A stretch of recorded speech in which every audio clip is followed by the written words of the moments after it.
Hi, everybody, and welcome to this special Coaches Corner edition of the Dr. Z and J-Dub podcast. We appreciate you joining us today across all of our social media platforms. And as always, our podcast is available on iTunes, Spotify, and Google Play. Today, our guest is Shaunnaya Williams, who is the track and cross-country coach here at the University of New Haven. And Dr. Z, what can you tell us about Coach Williams? You know, for those who will get to know her or already know her, I just find her to be someone that I really enjoy visiting with. She has a strong background in track and field, and you know, she's got a just like with Coach Pence and the football team, she's got over 100, and we'll let her give the exact number of student athletes. And it's not like any other team sport where we're all coming together for this one cause, et cetera. It's multiple events, how track is scored. It's in part, did you win the meet? In part, who won their events? It's a really unique sport to coach, and we'll get into that. But her personality just fits the type of young person, both male and female, who joins our program, and she does a nice job of keeping them all heading in one direction and yet letting them be independent all at the same time, because that's what track and field is, and she's just really well suited for that role. All coaches coach year-round, we know that, but she really does coach year-round, right? With cross-country in the fall, and you go right into the track and field season and just keep on going. You know, the reality of it is, you know, University of New Haven, we say that we have 17 sports. Previous schools I was at in the last few decades said one had 17, no, one had 19, one had 18. Well, in all of those, 6 are from the track and field program. And to the alums, that you all know this, but to those who aren't as familiar, it's men's cross country, women's cross country, men's indoor, women's indoor, men's outdoor, women's outdoor. So the NCAA counts track and field for 6. And that's a phenomenal concept. I always have to explain that to people who are administrators at this campus or otherwise when we're doing certification training and stuff like that. It's really, really unique, and it takes a unique person to be able to keep all that heading in the right direction. And Shaunnaya Williams is that unique person. She is our track and cross-country coach here at UNH. And under her leadership, the program has produced 5 national champions, 28 individual All-Americans, and 3 All-American relay teams. So let's bring out Coach Williams here on a special Coaches Corner edition of the Dr. Z and J-Dub podcast. We know she is busy and does have a lot of student athletes to take care of with regard to track and field and cross country, and we know that she runs herself. Coach Williams, it's great to finally meet you. I know Dr. Z knows who you are. It's great to see you for the first time. Give me a sense and give our audience a sense, for those who don't know you, of your background and how you ended up here at the University of New Haven. Well, I actually started coaching the age group when I was still in college, and I coached that for about 3 or 4 years under the leadership of my former coach, James Barber at Southern Connecticut, and Coach Bill Thompson. And I did that for, again, 3 years, and then I taught for about a year at a charter school. And, you know, although teaching was fun, I wanted to do something more.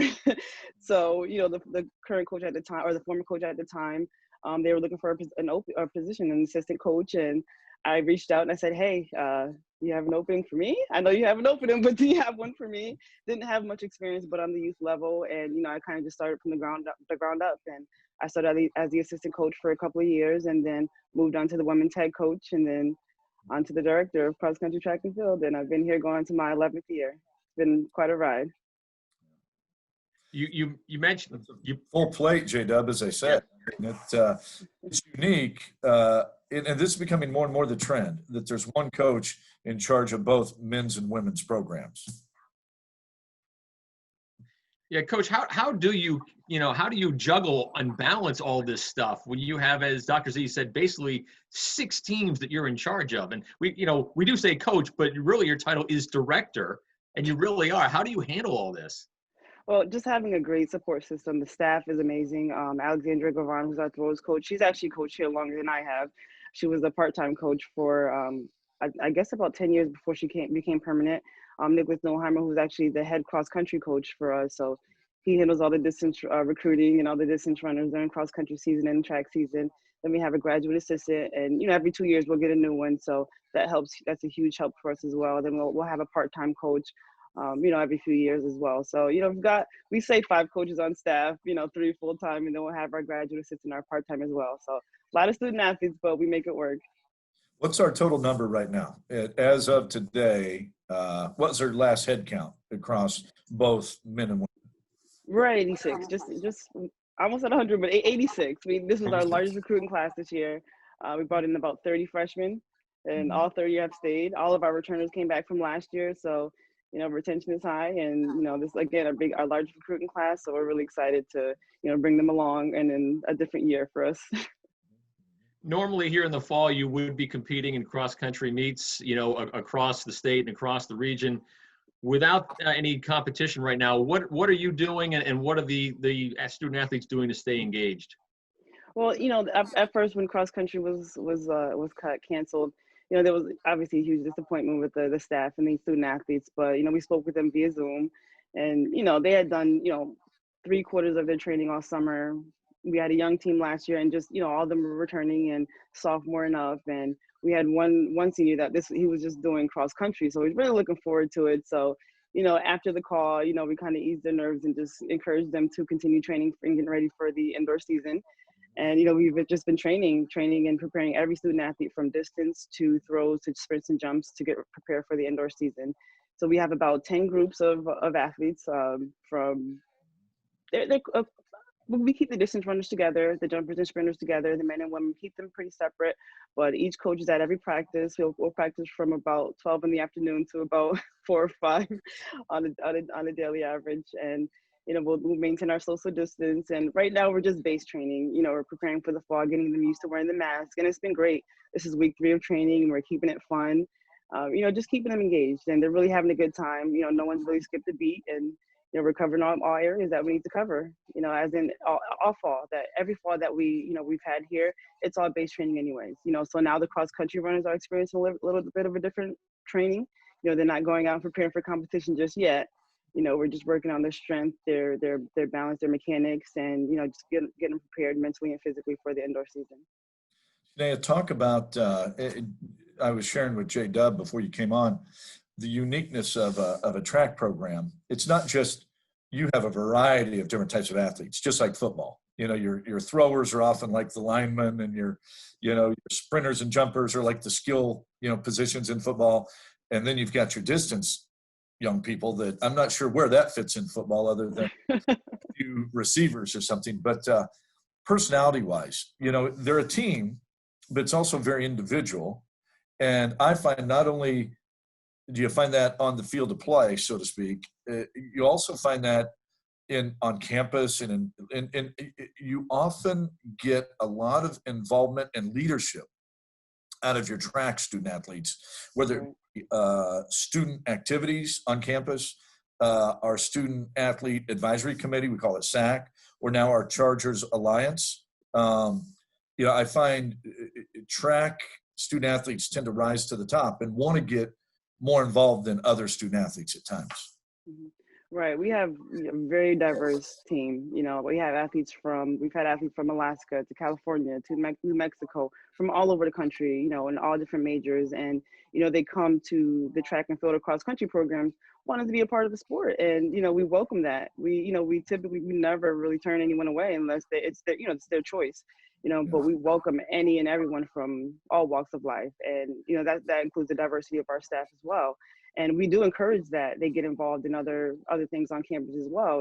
Quite a few members are on SAC. They're on some of the other organizations across campus, in addition to the newly formed Charger Alliance as well. And we want them to have a voice, not just in athletics, and we want them to be those people outside of sport and bring it to the team. We always ask them, what you guys do new today? What was new on your plate this week? Tell us something fun. We want to know about their lives outside of track. Because it could help someone else on the team, or it helps us as coaches, just to be better, to help learn them a little bit better as well.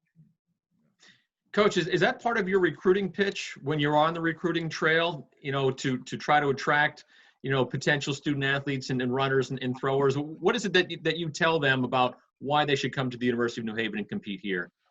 Absolutely. And we tell them that it's more than track for us. It's, we care about who you are as a person after you leave these 4 years here at New Haven. We want you to be better than you were before you stepped on the track here. and we do goals meetings once a week. We do academic meetings once a week, and the goals don't even have to be track and field related. We want to know their lifelong goals and dreams, and you want to say, we're going to do all that we can to help you reach those goals. All the stuff on the track, that's important as well, but we want to make sure you graduate here in 4 years and you earn your degree at the highest level possible, and you go on to be a good human being in this world. And we want you to make your parents proud, your teams proud, and be great alumni when you return to campus in the fall.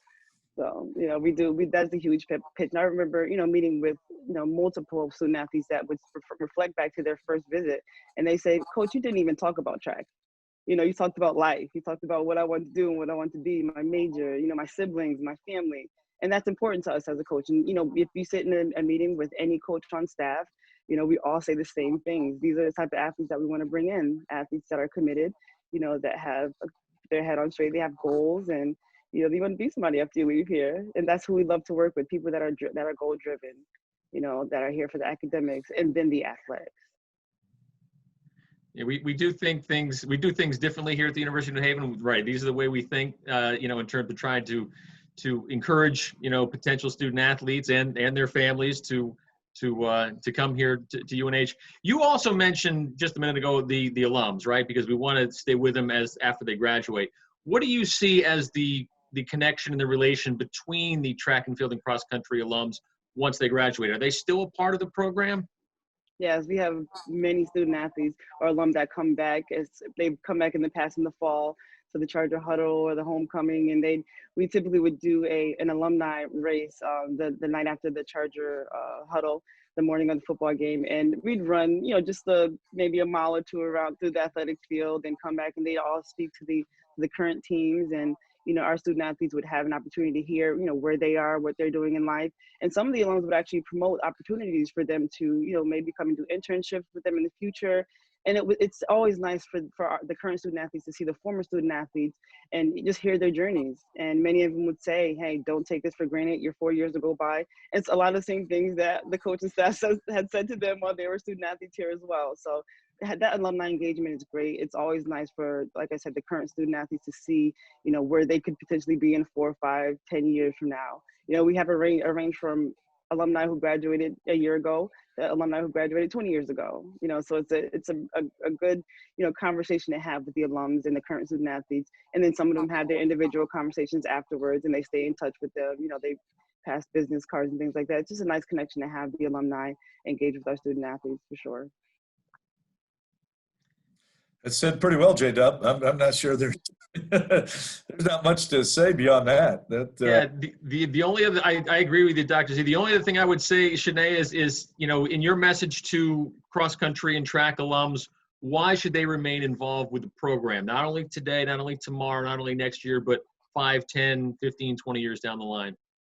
We have grown from a very small team, a very small program over the years. I've, again, entered my 11th year from when I first got here until now. We've done a lot of great things. Our men's team finished the highest it's ever finished in this past indoor championship. And if outdoor wasn't finished, we'd have been in contention to be top 3 of the conference. Our women's team has done great things over the years as well. So we're looking to continue to build this powerhouse. And under Dr. Z's leadership, we are very optimistic that we're heading in the right direction, and we're going to do a lot of great things in the future. And we need that alumni support, is what Absolutely. You're saying, right? Absolutely. Yep. All right. Shaunnaya Williams, our track and cross country coach here at the University of New Haven. Shaunnaya, thanks for joining us here, and we look forward to seeing you soon. Thank you. Thanks, Coach. Yeah, Shaunnaya is terrific. Dr. Z, it was great to see her and hear her. She has a very positive and uplifting message, not only for our current student athletes, but for our alums, and then the families of the kids, the young men and women who are thinking of coming here to the University of New Haven. Well, you heard her refer to that brief interlude she had of being a teacher at a charter school before she embarked on this career. And I love that. I love that when coaches have an educational background and they're really a teacher at heart. She didn't grow up and say, I want to be a track coach. It came to her, but it came to her out of being a teacher. And I think you just see that as to how she runs her program and lives her life daily and imparts those values to the large numbers of track and field and cross country student athletes we have. She had a lot on her plate, but she handles it well. And we appreciate Shaunnaya Williams for joining us here in the special Coaches Corner edition of the Dr. Z and J Dub podcast. Ed, first of all, thank you very much for your generous donation of $100,000. The other part of you joining us here on Charge On is your challenge to everyone who's watching. Please tell us about the challenge that you're laying down for everybody else. Join me with your belief in women's athletics and how you benefited from women's sports and how we can pay it forward to the next generations. I'm getting chills thinking about it. Join me.